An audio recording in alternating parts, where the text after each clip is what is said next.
السلام علیکم، میں لبنہ ملک اپنے یوٹیوب چینل کے ساتھ آپ کی خدمت میں حاضر ہوں۔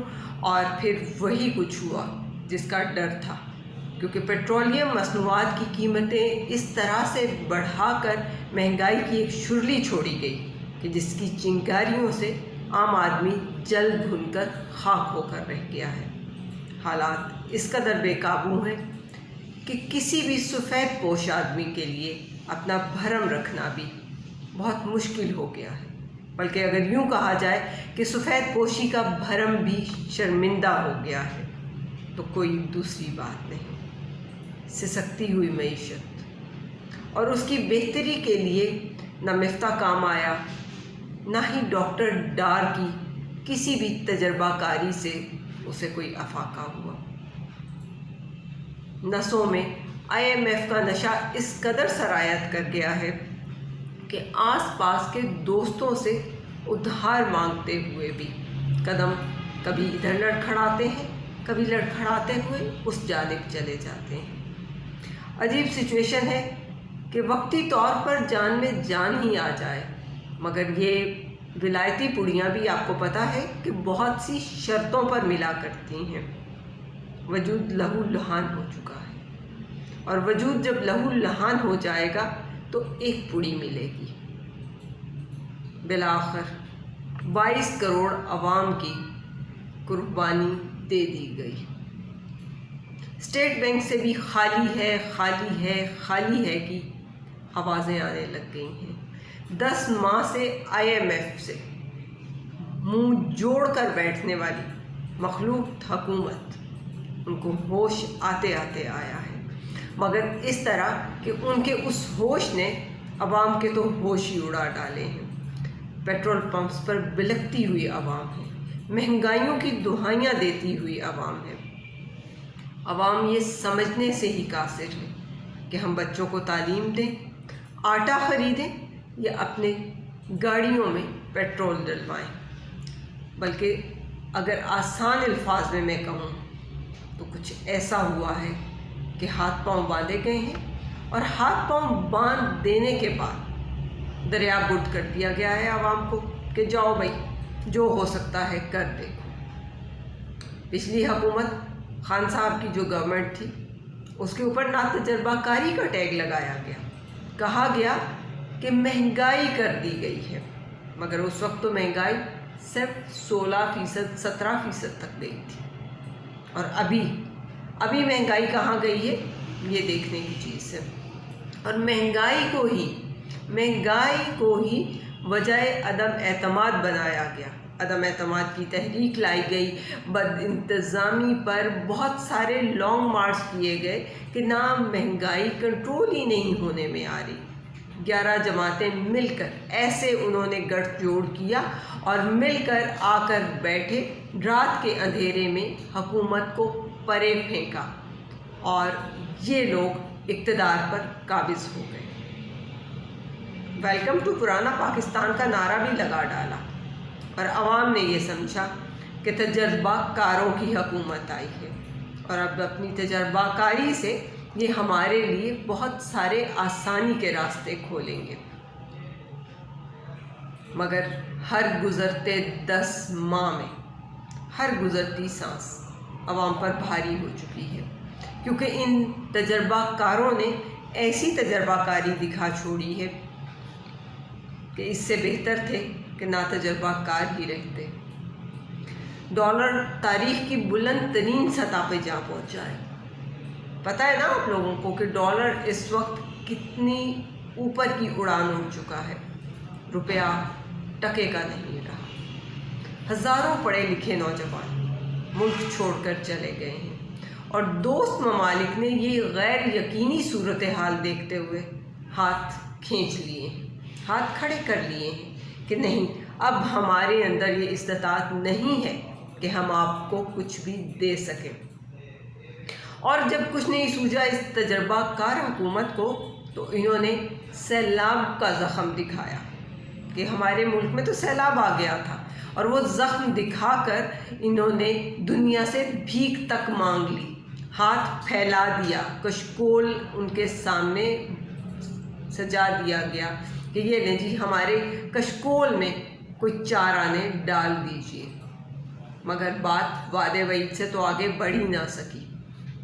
حقائق چھپا کر تمام تر ملبہ پچھلی حکومت پر ڈالنے کی بھرپور کوشش کی گئی اور تجربہ کاری کی تعریف ہی بدل ڈالی گئی۔ 3 بار، بالکل 3 بار حکومت میں رہنے والوں نے ایسی تجربہ کاری دکھا چھوڑی کہ بس کیا ہی کہا جائے۔ انہوں نے معیشت کا، معاشی پالیسی کا اس طرح سے تیا پانچا کیا کہ اس حوالے سے تو کوئی بات اور کی ہی نہیں جا سکتی۔ وہ تمام سیاستدان جن پر سابقہ حکومت میں، جو عمران خان کی حکومت تھی اس دور میں، جن کے اوپر کرپشن کے کیسز بنائے گئے یا کچھ ایسی چیزیں ہوئیں کہ انہیں پکڑا جا سکتا ہو، وہ ملک سے ہی فرار رہے۔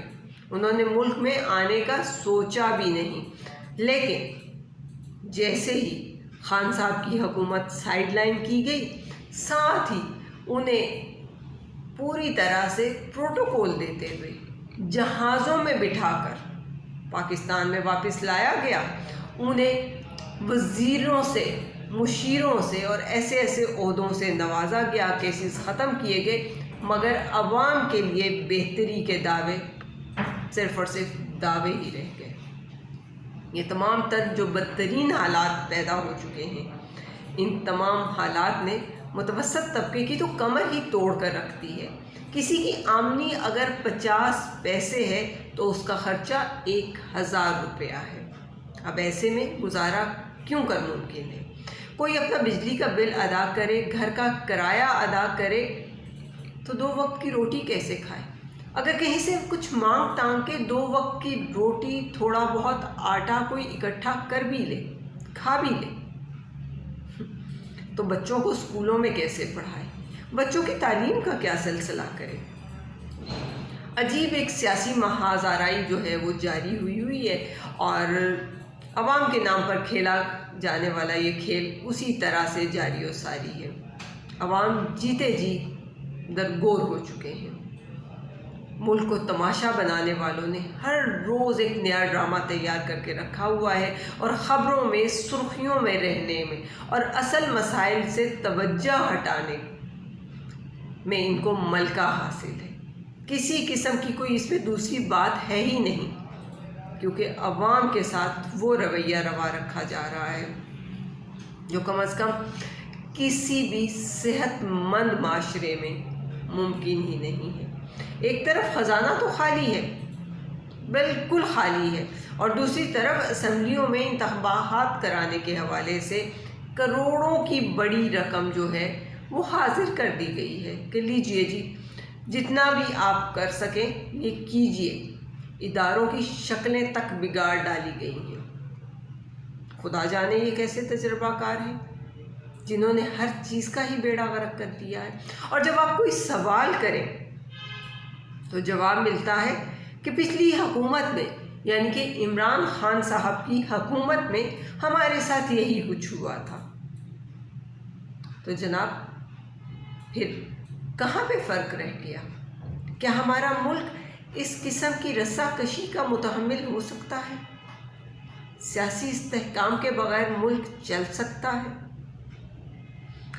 اور خدا جانے حالات اتنے سنگین تر کیوں بنا دیے گئے ہیں، چیزوں کو اس برے انداز میں کیوں دیکھا جا رہا ہے، اور یہ عجیب قسم کے سیاسی تنازعات جو ہیں، جو سامنے آئے ہیں، مجھے نہیں سمجھ میں آتا کہ یہ کیوں کر ختم ہوں گے، کیسے ختم ہوں گے اور کب ختم ہوں گے۔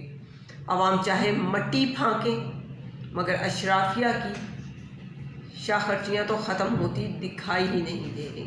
سوال یہ بھی ہے، ایک اہم ترین سوال، کہ جب معاشی بدحالی سے عوام کی زندگی اجیرن ہو چکی ہے تو پھر ججوں کے، جرنیلوں کے، بیوروکریسی کے اور سیاستدانوں کے مزے کیوں ہیں؟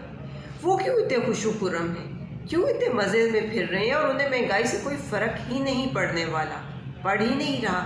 ان کے بیرون ملک کے دورے بھی جاری ہیں اور اسی طرح سے وہ لگے ہوئے ہیں اپنی عیاشیوں میں، پوری طرح سے لگے جا رہے ہیں، سب کچھ ہو رہا ہے، انہیں کسی قسم کا کوئی فرق نہیں پڑ رہا۔ عجیب ایک صورتحال بنی ہوئی ہے، سمجھ نہیں آتا کہ یہ سب کیسے ہوگا، کس طرح سے ہوگا۔ اور اس وقت عوام کو ایک مصنوعی وینٹیلیٹر پر ڈالا گیا ہے، کیونکہ جو دوسرے لوگ ہیں وہ موسم کی شدت سے بھی بے نیاز ہیں، اور انہیں نہ ہی سسکتی ہوئی معیشت کی ڈوبتی سانسیں سنائی دے رہی ہیں اور نہ ہی دکھائی دے رہی ہیں۔ اور اب کی بار یقینی طور پر ضرورت اس امر کی ہے کہ اشرافیہ احساس کرے۔ 75 سال سے جو عوام کا خون چوسا ہے انہوں نے، اب اپنا فرض بھی تو ادا کریں۔ اگر آپ کی شناخت پاکستانی ہے تو پھر پاکستانی ہونے کا فرض ادا کریں۔ پاکستان کا بیٹا ہونے کے حوالے سے آپ کے بھی بہت سارے اہم فرائض ہیں۔ آپ بھی اپنا بہت سارا پیسہ جو آپ نے بہت سارے بیرونی ممالک میں بینکوں میں جمع کر رکھا ہے، اس کو کم از کم عوام کے لیے سامنے لائیں۔ اور وفاقی کابینہ کے جہاز گھٹا دینے کی ضرورت ہے۔ مفت کی بجلی، مفت کے سیر سپاٹے، یہ تمام چیزیں ختم ہونی چاہیے، کیونکہ آپ نے جو وقت انجوائے کرنا تھا وہ آپ بہت اچھے سے کر چکے ہیں۔ اب مزید کی ضرورت نہیں ہے۔ گھروں میں بہت سارے انبار آپ سجائے بیٹھے ہیں۔ ہماری بہت ساری ایسی خواتین بھی ہیں جن کے گھروں میں مہنگے کپڑے، مہنگے جوتے، اور یہ خواتین کوئی عام خواتین نہیں ہیں، یہ بیوروکریٹس کی بیگمات ہیں، یہ جرنیلوں کی بیگمات ہیں، یہ ججز کی بیگمات ہیں، اور بہت سارے بڑے بڑے سیاستدانوں کی بیگمات ہیں۔ اور جو بیرون ملک میں انہوں نے کھربوں کی جائیدادیں بنا رکھی ہیں، ان کو بیچ دیجئے نا، پاکستان کو سنواریے، کیونکہ اگر آپ پاکستانی ہیں تو پھر پاکستان کو سنوارنا آپ کا فرض اول ہی ہونا چاہیے۔ اپنے اہل و عیال کو لائیے اپنے وطن واپس، اور وہاں بیرونی ملکوں کی مد میں ڈالر بھیجنا بند کریں، کیونکہ اس طرح ہی کچھ سلسلہ بہتر ہو سکتا ہے۔ اگر واقعی آپ کو پاکستان سے محبت ہے اور آپ کے اندر اتنا سا بھی جذبہ ہے، رتی برابر جذبہ بھی ہے اپنی زمین کو، اپنے لوگوں کو کچھ اوپر لے کے آنے کا، ان کے لیے بہتری کا کوئی سلسلہ بنانے کا، تو پھر آپ کو عوام کا درد سمجھنا ہوگا، کیونکہ اس کے بغیر کچھ بھی ہونا ممکن نہیں ہے۔ اپوزیشن ہو یا حکومت ہو، اتحاد کے نام پر یہ تمام تر مزے لوٹنے والے سیاسی ٹولے اب کی بار اگر عوام کے ساتھ نوالا بانٹ کر نہیں کھائیں گے تو اگلی بار کیسے عوام کے کندھوں پہ سوار ہو کے آؤ گے؟ اپنا پیٹ نہیں کاٹ سکتے ہو تو پھر حب الوطنی کے، قومیت کے اور مذہب کے کھوکھلے نعرے لگا کر یہ تمام نعرے بیچنے کے لیے لوگوں کی گلیوں میں جانا بھی آپ کے لیے بڑا مشکل ہو جائے گا، کیونکہ ووٹ آپ کو نہیں ملنے والا۔ اللہ کرے کہ پاکستان اور پاکستان کی سالمیت کی بقا ہو، اور ہم پاکستان کو بہتر پاکستان دیکھ سکیں۔ پاکستان زندہ باد، پاکستانی عوام پائندہ باد۔